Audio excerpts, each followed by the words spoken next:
The Rosewood Book Club had been meeting in Mom's living room every third Thursday for 12 years. 8 women, ranging from Mom's age of 57 to Mrs. Henderson who was pushing 75, gathering to discuss literary fiction with the kind of intellectual authority that came from decades of reading group participation. They prided themselves on sophisticated taste. Margaret Atwood, Toni Morrison, Zadie Smith. Authors who won prestigious awards, earned critical acclaim and tackled weighty themes about the human condition. They dismissed genre fiction as beneath their consideration, romance novels as frivolous, and anything that appeared on bestseller lists as automatically suspect. Then there was me at 28, the book club's reluctant youngest member who attended out of obligation rather than enthusiasm. Mom had insisted I join after moving back home to help with her recovery from knee surgery, claiming the intellectual stimulation would be good for me. What they knew about my writing career could fit on an index card. I'd published a few books, worked from home, seemed to make enough money to pay my bills. What they assumed was that I wrote the kind of commercial fiction they'd been trained to look down upon by decades of literary snobbery. What they didn't know was that Jessica Wong had become one of the most successful authors in contemporary fiction.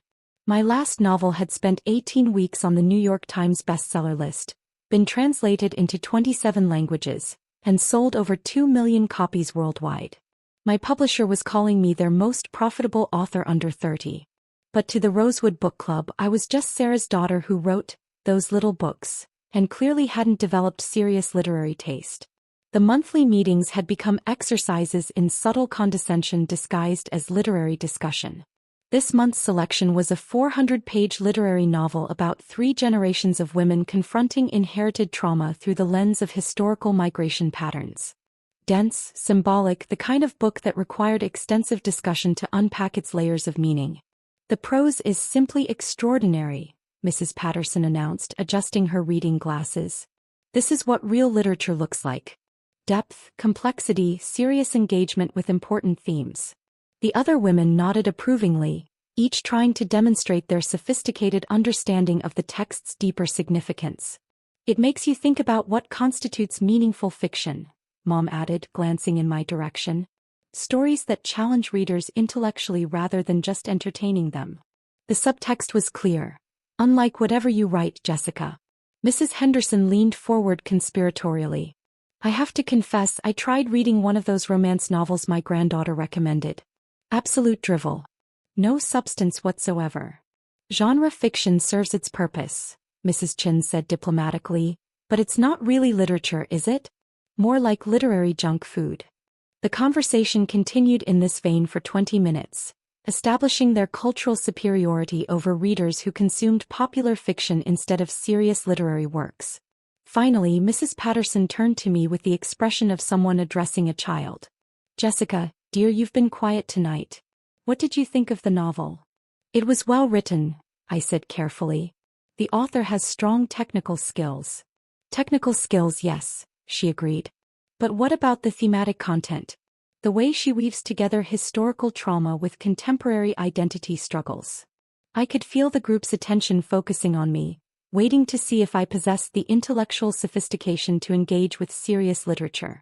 The themes were clearly articulated, I said. Perhaps a bit heavy-handed in places but effective overall. Mrs. Patterson's smile became slightly condescending. Heavy-handed? I think you might be missing some of the subtlety. This kind of literary fiction requires careful reading to appreciate its nuances. Of course, Mom jumped in helpfully. Jessica's used to different kinds of books. Her writing is more accessible. Accessible. The literary world's polite term for dumbed-down commercial fiction. What exactly do you write, dear? Mrs. Chin asked with the tone of someone inquiring about a hobby. Contemporary fiction, I said. Romance. Mrs. Henderson asked with barely concealed disdain. Literary fiction, actually. Character-driven stories exploring family dynamics and cultural identity. The women exchanged glances. Their silence suggested they found my description either unconvincing or irrelevant. That's nice, Mrs. Patterson said finally. Everyone has to start somewhere. Maybe you'll develop more serious themes as you mature as a writer. Develop more serious themes. As if my current work was practice for eventual real literature. Have you been published? Mrs. Chin asked politely. Yes, I've published several novels. With a real publisher? Mrs. Henderson wanted to know. Simon and Schuster. This generated mild interest. At least I wasn't self-published, which apparently elevated me slightly in their estimation. Well, Mom said brightly, maybe someday you'll write something we could read for book club. Something with more literary merit. Something with more literary merit. My mother was suggesting that my published novels lacked the intellectual substance worthy of their consideration. I'm sure they're perfectly adequate for their intended audience, Mrs. Patterson added kindly. Cute little stories can be enjoyable in their own way. Cute little stories. The phrase hit like a slap across the face. 2 million readers worldwide apparently enjoyed cute little stories. That's when my phone buzzed with an Entertainment Tonight notification. I glanced at my phone, expecting some celebrity gossip update I could ignore. Instead, I saw a breaking news alert that made my heart stop. Best-selling author Jessica Wong's novel becomes major motion picture. Netflix pays $15 million for film rights. My stomach dropped to somewhere near my ankles. The movie deal had been in negotiations for months, but my agent hadn't mentioned they were announcing it tonight. The book club was still discussing the literary merits of accessible fiction versus serious literature, completely unaware that their cute little story writer had just landed one of the largest book-to-film deals of the year. Jessica, Mrs. Patterson was saying, perhaps you could recommend some of your books to us. We're always interested in supporting local authors. Local authors. Like I was someone they'd discovered at a community writing workshop. My phone buzzed again. This time it was a text from my agent. Congratulations. The Netflix announcement just went live. Prepare for media calls. Then another notification. CNN Entertainment. Jessica Wong's The Space Between Mothers headed to Netflix in $15 million deal. And another. Variety. Netflix lands best-selling novel in massive acquisition. My phone was lighting up with notifications from entertainment news outlets, publishing industry publications and social media alerts. The story was spreading across the internet in real time. Is everything all right, dear? Mom asked, noticing my phone activity. Actually, I said, my voice surprisingly steady, I just received some news about my work. The book club turned politely attentive, probably expecting me to share news about a small magazine publication or local book signing. Netflix just acquired film rights to my latest novel for $15 million. The silence was so complete I could hear the grandfather clock ticking in Mom's hallway. I'm sorry, Mrs. Patterson said carefully. Did you say $15 million? $15 million, yes. For the film adaptation of The Space Between Mothers. Mrs. Chen's teacup clattered against her saucer. Netflix bought your book? The film rights, yes. Mom had gone completely pale. Jessica, are you saying that one of your cute little stories is becoming a major motion picture? It's not a cute little story, Mom. It's a literary novel about 3 generations of Korean American women navigating cultural identity and family trauma. It won the Asian American Literary Award last year and has been nominated for the National Book Critics Circle Award. The words hit the room like physical objects. Mrs. Henderson's mouth fell open.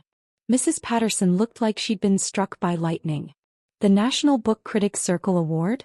Mrs. Chen whispered. For literary fiction, I confirmed. The same category as this month's book club selection. My phone rang. I glanced at the screen. Good Morning America producer. Excuse me, I said, answering the call.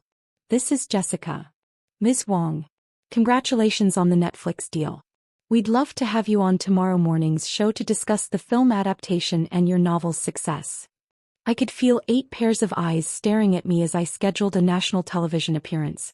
Good Morning America wants to interview me tomorrow about the book and the film deal, I said after hanging up. The silence stretched until it became uncomfortable.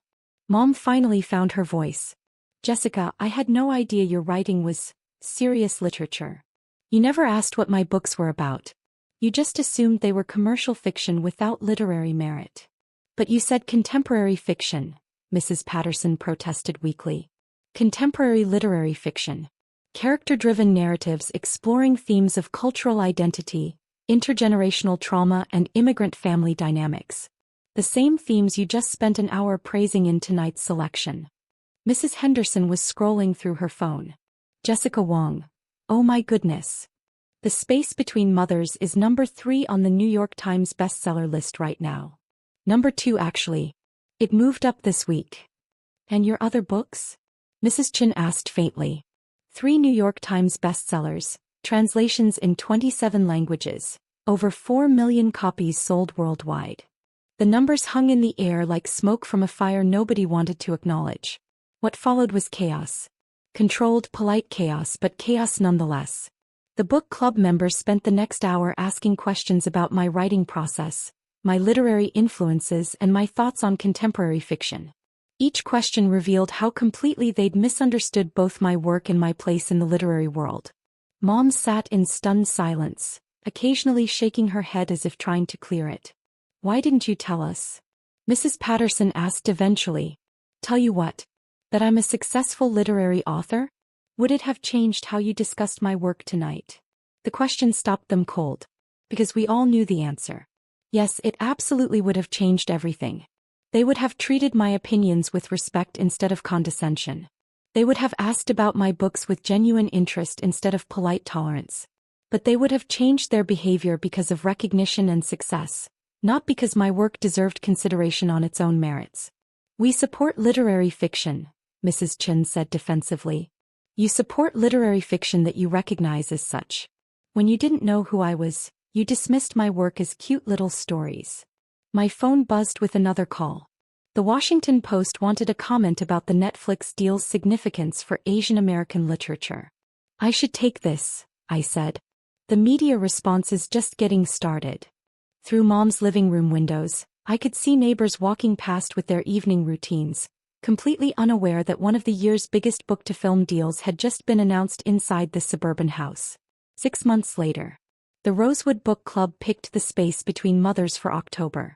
This time they praised my themes, style, and sophisticated writing. Mom is now my biggest fan, showing off my books and bragging about me, forgetting she once dismissed my work. Netflix started filming the adaptation last month with a famous director and cast. Reporters call it one of the most anticipated projects. I still visit book club, though now my schedule includes festivals, lectures, and interviews. I'm no longer the rookie, they're honored to have me there. The people who believed in me first, my editor, early readers, booksellers, still matter most. Real respect isn't about awards or movie deals. Mrs. Patterson even asked me to recommend the next book club pick. Some lessons need embarrassment to stick. The film premieres next spring, already tipped for critical and commercial success. That means more than the book club's approval ever could.